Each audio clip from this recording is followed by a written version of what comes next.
भाई और बहनों, परमेश्वर जी अपनी वाणी में कहते हैं कि वाणी ही से पहचानिए कुटिल नीत की घात, अंदर की करनी की फिर निकले मुख से बात। कि जो छुपा रुस्तम व्यक्ति होता है ना, जिसके अंदर कुछ और होता है, बाहर कुछ और दिखता है, जिसकी करनी और कथनी में अंतर होता है, कहते हैं ऐसे व्यक्ति का पता उसके शब्दों से चलता है, उसके प्रवचनों से चलता है, उसकी वाणी से चलता है कि उसके अंदर कितनी गंध भरी हुई है, कितना ज्ञान है और कितना अज्ञान है। तो परमेश्वर कहते हैं वाणी ही से पहचानिए कुटिल नीत की घात, अंदर की करनी की फिर निकले मुख से बात। एक अन्य वाणी में परमेश्वर फरमाते हैं कि साधु शब्दां परखिए दुख पड़े घरनार, और सूर वीर जद जानिए जब रण बाजे तलवार। साधु संत भगत की पहचान उसके शब्दों से होती है। औरत की पहचान उस समय होती है जब उसके पति के ऊपर कोई संकट आता है, और सूरवीर व्यक्ति की पहचान उस समय होती है जब वो युद्ध के मैदान में होता है। तो भाई और बहनों, इन सतलोक आश्रम के मुख्य मुख्य व्यक्तियों को परमेश्वर रामपाल जी के सतभक्ति विधान का कितना ज्ञान है और कितना इनके अंदर अज्ञान भरा हुआ है। आज ये वीडियो 2 घंटे का बनेगा या 3 घंटे का बनेगा, ये तो परमेश्वर जाने, लेकिन आज इस वीडियो में परमेश्वर एडी से लेकर चोटी तक इन लोगों के अंदर कितना ज्ञान है और कितना अज्ञान है, और किस प्रकार से भोली भाली नादान संगत के बीच में ये लोग महिमा बनाकर बैठे हुए हैं, सब कुछ परमेश्वर आज क्लियर करवा देंगे। आपने इस वीडियो को बहुत ही धैर्यपूर्वक, शांतिपूर्वक और निष्पक्षतापूर्वक देखना होगा। आपको मैं थोड़ा सा याद दिला दूं कि खा पंचायत के पदाधिकारियों ने क्या कुछ तमाकू सेवन को लेकर कहा था, क्योंकि जब उन लोगों ने परमेश्वर रामपाल जी का सम्मान किया, उनकी प्रतिमा का, तो दास ने कहा था भाई ये जो खा पंचायत के ये जो प्रधान लोग हैं, जो सरपंच लोग हैं, जो लोग उस सम्मान समारोह में आए थे और सतगुरु रामपाल जी की प्रतिमा को सोल देकर, कोई प्रतीक चिन्ह देकर, मोमेंटो देकर या कोई पगड़ी देकर जो उनको सम्मानित कर रहे थे, तो दास ने कहा था कि इन लोगों में जो व्यक्ति नशा करता है, हुक्का पीता है, बीड़ी सिगरेट पीता है, वो व्यक्ति सतगुरु रामपाल जी के विधान अनुसार ढेड व्यक्ति की श्रेणी में है, ढेड व्यक्ति की श्रेणी में। और कोई भी ढेड व्यक्ति सतगुरु रामपाल जी का सम्मान करने का अधिकारी नहीं है, चाहे वो राजा से लेकर प्रजा कोई भी क्यों ना हो। तो इस बात को लेकर फिर इन लोगों ने एक प्रेस कॉन्फ्रेंस की थी। 40 मिनट का वीडियो इन खा पंचायत के प्रधानों ने सतलोक आश्रम वालों के साथ मिलकर बनाया था। तो उस वीडियो का कुछ एक अंश दास आपको दिखाना चाहता है कि उन लोगों ने नशे को लेकर, हुक्के को लेकर और इन सतलोक आश्रम वालों के मुख्य मुख्य व्यक्तियों के साथ बैठकर इनके मुंह पर क्या कुछ उन्होंने हुक्के के विषय में कहा। पहले आपको छोटा सा एक वीडियो दिखा देते हैं। कहने का मतलब यो है, अगजो भाई कौन है बताओ तो अपना आपने संत रामपाल का चेला है, लेकिन पंचायत के लिए वो शब्द प्रयोग करें जब जिसका कोई भी मतलब गिरा हुआ सत्र होना सब तो नीचा। ये तो 1.5 आदमी है, पंचायतियाँ का के मांगे, इन यो क्यों सम्मान करे और इनका के सम्मान होता, ये उसके अभद्र भाषाओं को सुन के भाई दिल बड़ा काल पाया। पहली बात तो मैं इस प्रधान साहब को ये बता दूं कि मैंने पंचायत के लिए ऐसा कोई शब्द प्रयोग नहीं किया। मैंने उन व्यक्तियों के लिए उन शब्दों का प्रयोग किया है जिन शब्दों का प्रयोग मेरे परम पूज्य परमेश्वर सतगुरु रामपाल जी भगवान ने किया है। मैंने केवल उनके शब्दों को दोहराया है, और मैंने वो शब्द पंचायतियों के लिए नहीं किया। मैंने उन लोगों के लिए किया जो लोग हुक्का पीते हैं, शराब पीते हैं, मांस खाते हैं, बीड़ी सिगरेट पीते हैं। उन सब व्यक्तियों को सतगुरु रामपाल जी ने अपने सत्संग में काफिर के अंग में काफिर व्यक्ति की संज्ञा दी है, ढेड और नीच व्यक्ति की संज्ञा दी है। तो प्रधान जी के द्वारा यह कहना कि पंचायत के लिए उन शब्दों का प्रयोग किया गया है, ये गलत है। एक दूसरे जनरल सेक्रेटरी जी हैं रामफल राठी जी, उनके भी विचार सुन लीजिए तमाकू को लेकर, हुक्के को लेकर, जो कि सतगुरु रामपाल जी के परम भक्तों के सामने बैठकर क्या कुछ कह रहे हैं हुक्के के विषय में। मैं रामफल राठी 24वीं सरोखा पंचायत का जनरल सेक्रेटरी। 2 दिन से विशेष वीडियो लोगों ने हमारे पास फोन भी किए, वीडियो भी दिखाई। को पवन दास नाम का व्यक्ति है, महाराज जी की भी फोटो कैल से उठा लेता है और ये कहता है भाई ये हुक्का तो पंचायत का दादा लाई है, ये पीएंगे। और हुक्का पीने वाले नीच होते हैं, ढेड होते हैं, घटिया होते हैं। और हुक्का पीने वाले नीच होते हैं, ढेड होते हैं, घटिया होते हैं। और हुक्का पीने वाले नीच होते हैं, ढेड होते हैं, घटिया होते हैं। तो भाई और बहनों, आपने सुना कि क्या कुछ ये खा पंचायत के लोग कह रहे हैं कि इस पवन दास ने हुक्का पीने वालों के लिए क्या क्या शब्द प्रयोग किए गए हैं कि हुक्का पीने वाले ढेड होते हैं, हुक्का पीने वाले नीच होते हैं, हुक्का पीने वाले घटिया होते हैं। बिल्कुल मैंने इन्हीं शब्दों का प्रयोग किया था हुक्का पीने वालों के लिए, तंबाकू सेवन करने वालों के लिए। और यही शब्द मेरे परम पूज्य परमेश्वर सतगुरु रामपाल जी भगवान ने प्रयोग किए हुक्का पीने वालों के लिए, शराब पीने वालों के लिए। अब भाई और बहनों, ये सारे के सारे शब्द हुक्के को लेकर जो इन प्रधानों के मुख से बोले जा रहे हैं, ये शब्द इन्हीं के साथ में बैठकर ये सतलोक आश्रम के मुख्य मुख्य व्यक्ति भी सुन रहे हैं। इस सतलोक आश्रम के मुख्य मुख्य व्यक्ति भी सुन रहे हैं इन शब्दों को। कौन कौन बैठे हुए हैं? डॉक्टर चांद राठी जी, सतलोक आश्रम के मीडिया प्रभारी, संत रामपाल जी के मुकदमों में उनके वकील भी अपने आप को बताते हैं कि मैं संत रामपाल जी का वकील हूं। दूसरा व्यक्ति अमन गोदारा, हरियाणा का स्टेट कोऑर्डिनेटर। तीसरा व्यक्ति विकास सिंह पुरिया, सतलोक आश्रम में एक मुख्य सेवादार। ये तीनों व्यक्ति वहां सामने बैठे हुए हैं। भाई और बहनों, ये जो वीडियो बन रहे हैं सामान्य वीडियो नहीं है। आने वाले समय में पूरी दुनिया इन वीडियो को देखा करेगी, टीवी चैनलों पर ये वीडियो चलेंगे और इसी प्रकार से आत्माएं गुरुदेव के सत्संगों के साथ साथ साथ संगति की वीडियो देखकर निर्णय करेंगी, भक्ति मार्ग पर दृढ़ होंगे, गलतियां करने से बचेंगे। इन वर्तमान में सतलोक आश्रम वालों के द्वारा जो घोर गलतियां की जा रही है, इन गलतियों से आने वाले समय में दुनिया शिक्षा लेगी। वीडियो की शुरुआत में मैंने कहा था कि सतलोक आश्रमों से जुड़ी बाबा रामपाल जी की 90% नशे का समर्थन करने वाली संगत को मुझ पवन दास की तरफ से प्यार भरा सत साहिब। भाई और बहनों, ये तीनों महामूर्ति, ये तीनों सतलोक आश्रम के पदाधिकारी अपने मुंह पर ताला लगा के बैठे, ताला लगाकर, जैसे इनकी जीभ को अधरंग मार गया हो, लकवा मार गया हो, पैरालाइसिस हो गई हो। आप सबको पता है कि काफिर के अंग में सतगुरु रामपाल जी ने हुक्का पीने वालों को ढेड कहा है, नीच कहा है, काफिर कहा है, घटिया व्यक्ति कहा है, परमात्मा का द्रोही कहा है।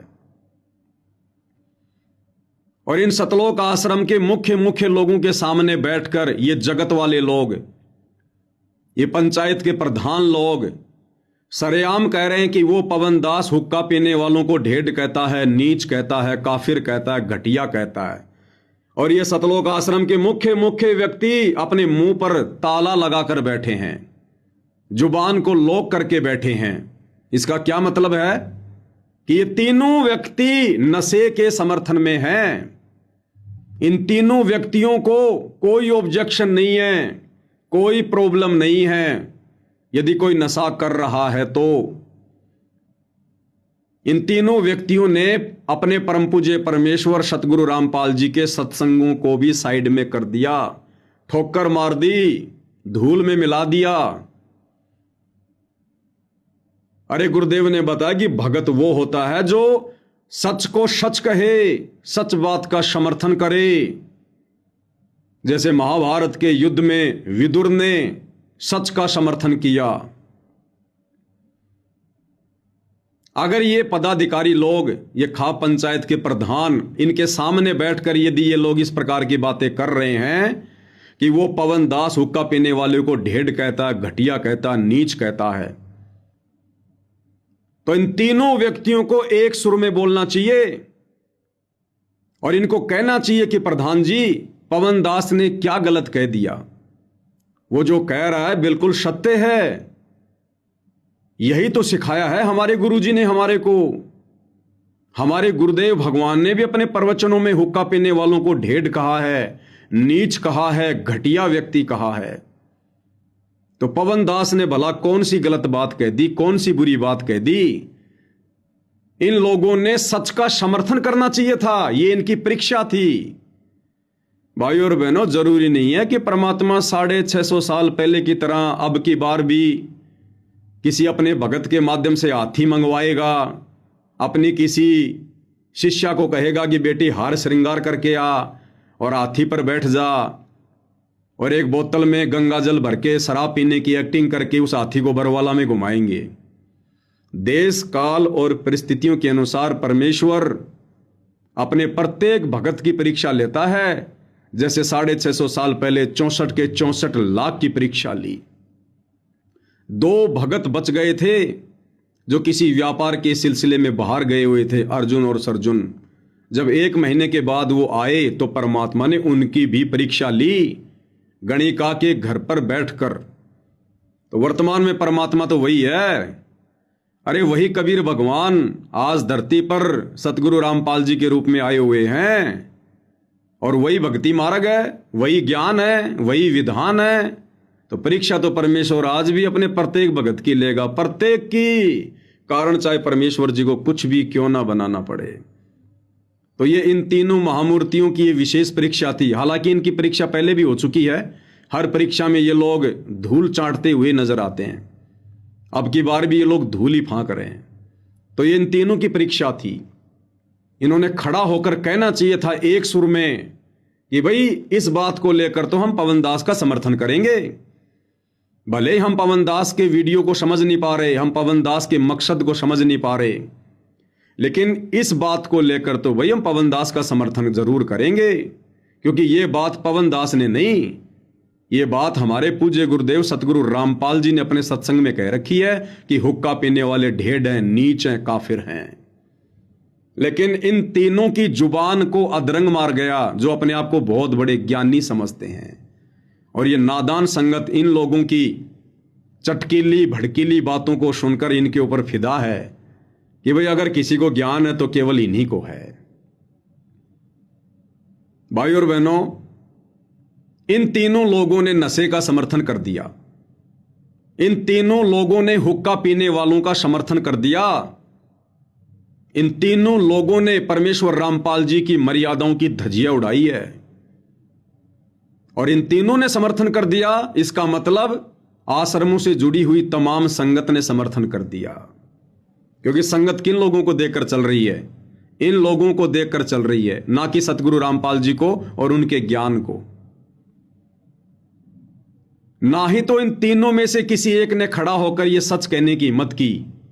और मुझ पवन दास का वीडियो तो सारी संगत देखती है, भले चोरी चोरी देखे, नीचे नीचे देखे, जरूर देखती है। तो मुझ पवन दास का वीडियो देखने के बाद सतलोक आश्रमों से जुड़े हुए एक आध व्यक्ति को छोड़कर किसी ने भी इस बात का समर्थन नहीं किया है। सबने सहमति दे दी कि पवन दास जो कह रहा है वो गलत कह रहा है। 2 ही कारण हो सकते हैं भाई और बहनों, या तो इस नादान संगत ने सतगुरु के सत्संग नहीं सुने हैं तो उन पर विचार नहीं किया, या फिर सीधे सीधे ये लोग नशे के समर्थन में हैं, नशे के समर्थन में। और ऐसे व्यक्तियों को भी उतना ही पाप लगता है, वो भी उतने ही पाप के भागीदार बनते हैं जितना नशा करने वाला व्यक्ति। भाई और बहनों, ये ज्ञान परमपिता परमेश्वर ने हमारे मनोरंजन के लिए नहीं दिया, ये 2-2 बार की जेल, दुनिया से दुश्मनी, सतगुरु रामपाल जी परमात्मा जी ने हमारे मनोरंजन के लिए मोल नहीं ली, हमें ज्ञानी बनाने के लिए, विवेकी बनाने के लिए, भगत बनाने के लिए, सतलोक के लिए तैयार करने के लिए। परमेश्वर कहते हैं ज्ञान संपूर्ण हुआ नहीं, हृदय नहीं छिदाए। भाई देखा देखी भक्ति का रंग नहीं ठहराए। 2 कदम भी नहीं चल पाओगे भक्ति मार्ग पर अगर ज्ञान को आधार नहीं बनाया तो। ऐसी हालत होगी जैसे इन सतलोक आश्रम के बड़े बड़े पदाधिकारियों की हो रही है। काल इनको अपने सूक्ष्म जाल में फांस रहा है, सूक्ष्म जाल में फांस लिया, नशे का समर्थन करवा दिया, नशेड़ियों का समर्थन करवा दिया। और ये नादान संगत इन लोगों के पीछे आंख बंद करके चल रही है। ऑटोमेटिक परमेश्वर जी के विधान अनुसार ऐसे लोग भी बराबर के पाप के भागी हैं, बराबर के पाप के भागी।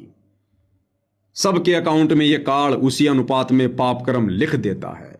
और यही कारण है भाई और बहनों, बार बार इस कलयुग की पिछली पीढ़ी में परमेश्वर रामपाल जी के शरण में आने के बाद भी हम लोग मोक्ष से वंचित रह जाते हैं।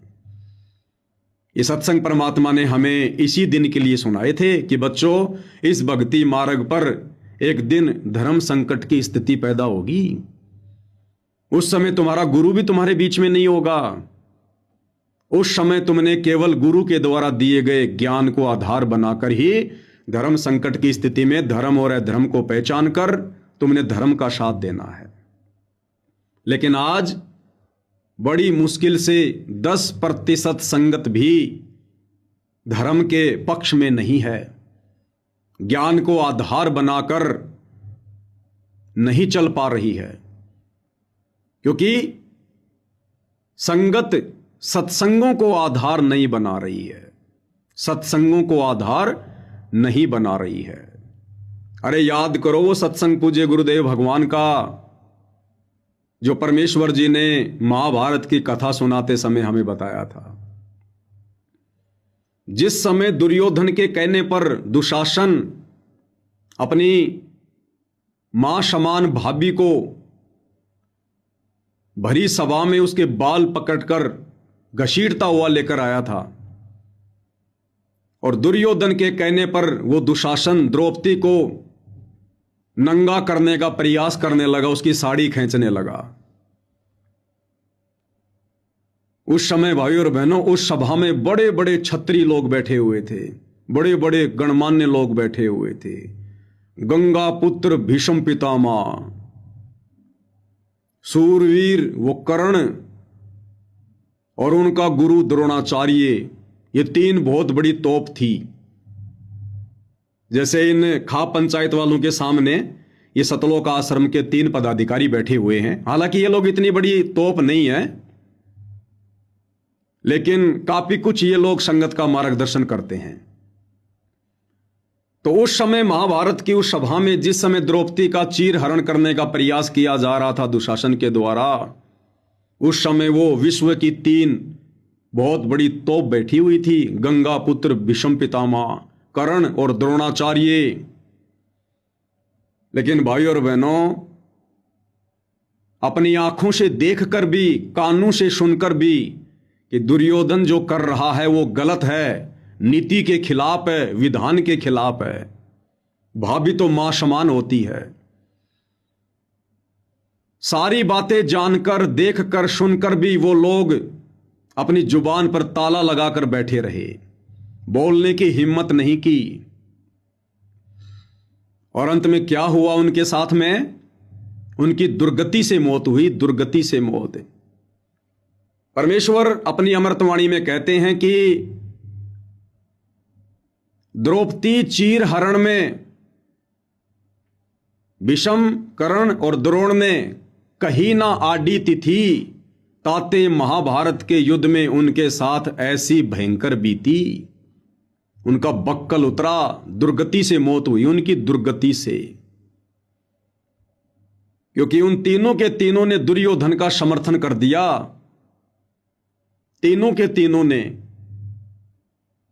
ठीक इसी प्रकार भाई और बहनों, इन सतलोक आश्रम के तीनों पदाधिकारियों ने डॉक्टर चांद राठी ने, अमन गोदारा ने, विकास सिंह पुरिया ने, जब ये खाप पंचायत के प्रधान हुक्के को लेकर कह रहे थे कि ये पवन दास हुक्का पीने वालों को ढेड कहता है, नीच कहता है, काफिर कहता है, और ये तीनों के तीनों लोग इस बात से परिचित होने के बावजूद भी कि हुक्का पीने वालों को ढेड, काफिर और नीच तो सतगुरु रामपाल जी ने कहा है। सतगुरु रामपाल जी के मुख से सुनने के बाद उनके भगत आगे कहते हैं पवन दास ने कहा है, तो इसमें पवन दास ने भला क्या गलत कर दिया। लेकिन तीनों के तीनों ने हुक्का पीने वालों का समर्थन कर दिया। जिस प्रकार से उस भरी सभा में जो विधान के खिलाफ हो रहा था और तीनों के तीनों महारथी चुपचाप थे, मुंह पर ताला लगाकर बैठे हुए थे, और अंत में क्या हश्र हुआ उस सेना का और उन तीनों महारथियों का। आपको पूज्य गुरुदेव भगवान के मुख कमल से एक छोटा सा सत्संग सुनाते हैं, जिसमें गुरुदेव भगवान ने यही सारी बातें बताई है। और गुरुदेव ने कहा कि पंचायती वही होता है जो पंचायत में बैठकर हक की बात करे, अन्यथा पंचायत से उठ जाना चाहिए, चाहे कोई नाराज हो, चाहे कोई राजी रहे। उस सभा में एक व्यक्ति पंचायती था, धर्म बीज था, भक्ति बीज था, विदुर।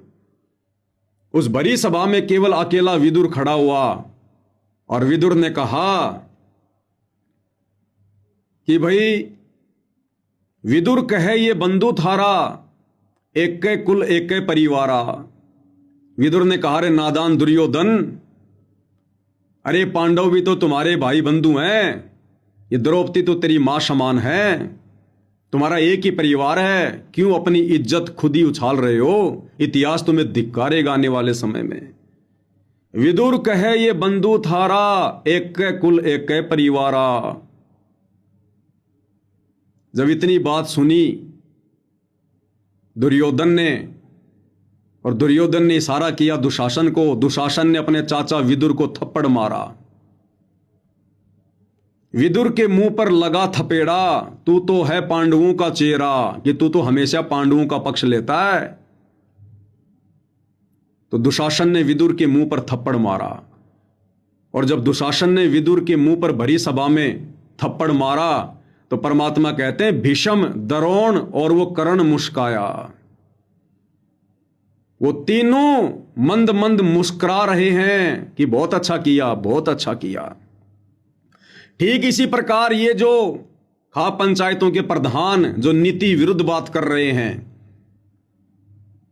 और कह रहे हैं कि पवन दास या तो माफी मांगे या फिर पवन दास पर मुकदमा करेंगे, और ये बातें सुनकर ये सतलोक आश्रम वाले अंदर ही अंदर खुश हो रहे हैं, लड्डू फूट रहे हैं, और कह रहे हैं हम भी पवन दास पर मुकदमा करेंगे, तुम भी पवन दास पर मुकदमा करो।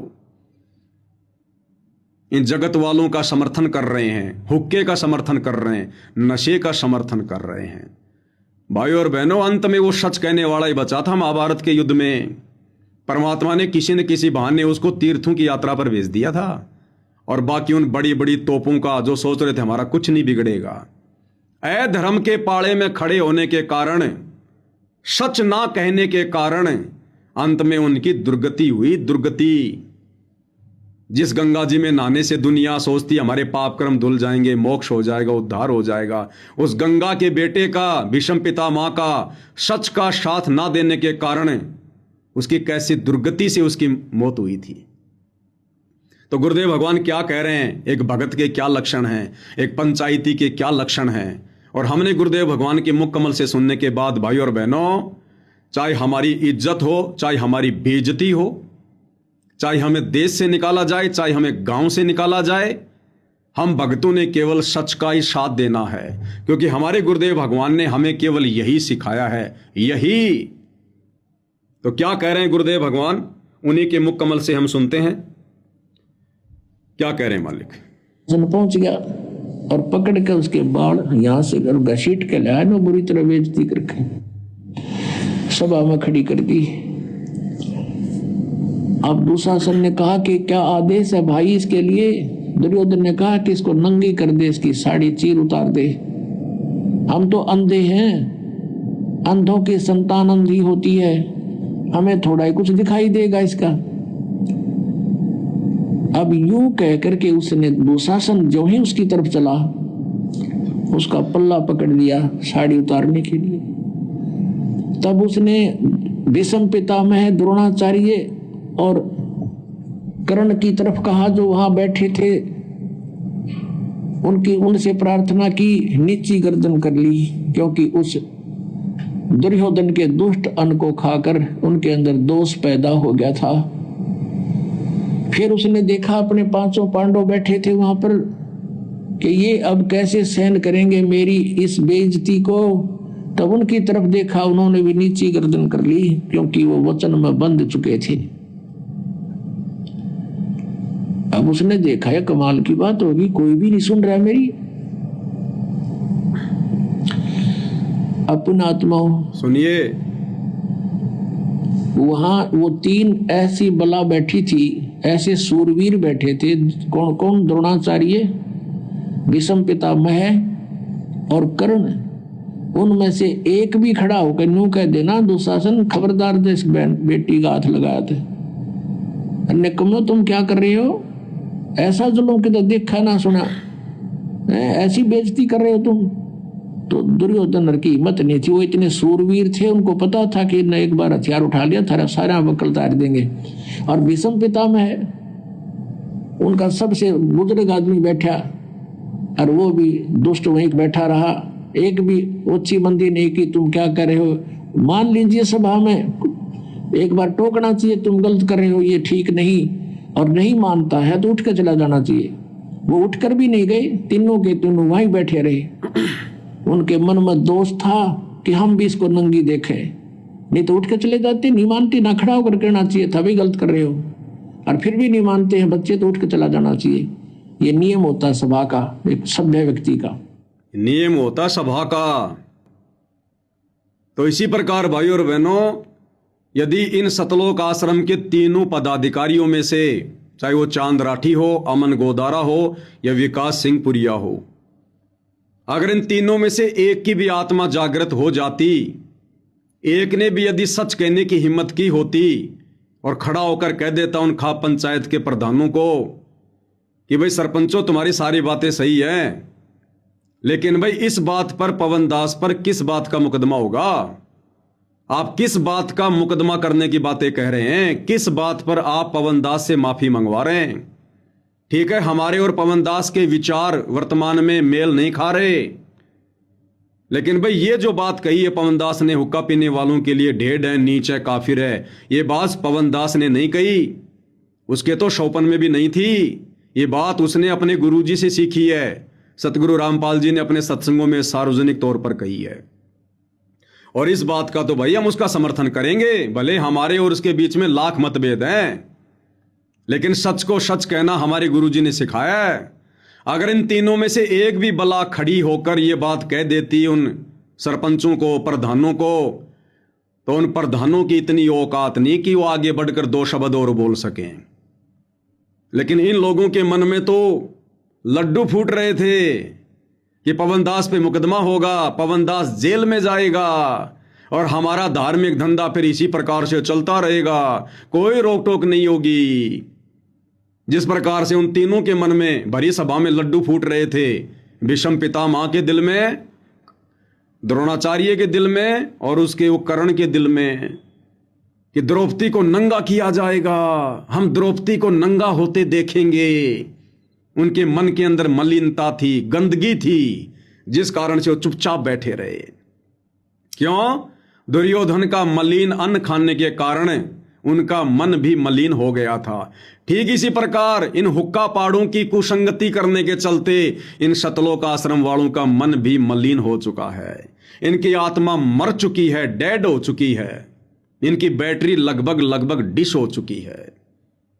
तो आने वाले समय में इनके साथ में क्या बनेगी, ये तो परमेश्वर का विधान ही तय करेगा भाई और बहनों।